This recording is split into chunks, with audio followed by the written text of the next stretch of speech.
notas esta sensación de, bueno, de que patinas, ¿no? Es sobre los pies, como esquiar, como el snowboard, como el surf, ¿no? Como volar. Bueno, volar, yo también he hecho parapente, no volar. Sí. En los altos, si acaso, en los altos. El hecho de sentir que estás bajando, o sea, solo con unos patines, o sea, no es aquello ya ni que tengas ni tabla ni nada, o sea, eres tú. El problema de según qué velocidades es que el patín empieza a temblar. Si no lo tienes controlado, la hostia está asegurada. Rueda grande y guía larga, ¿eh? Son más estables para velocidad. Venga, a la 1, a las 2 y a las 3.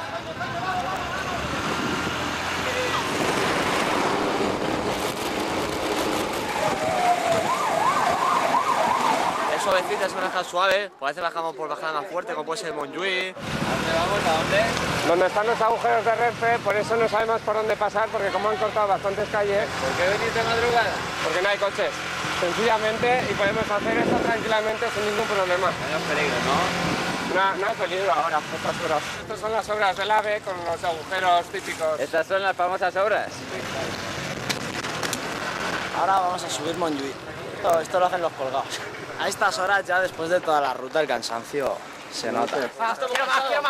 ¿Con ganas de subir? Por supuesto. Una buena subida, ¿no? Sí. Luego la bajada, ahí sí que vale la pena. ¿Cuesta? Esto, hace tiempo, los esquiadores que subían a pie y luego bajaban. Nosotros hacemos lo mismo, ¿no? Aquí no hay telarrastre.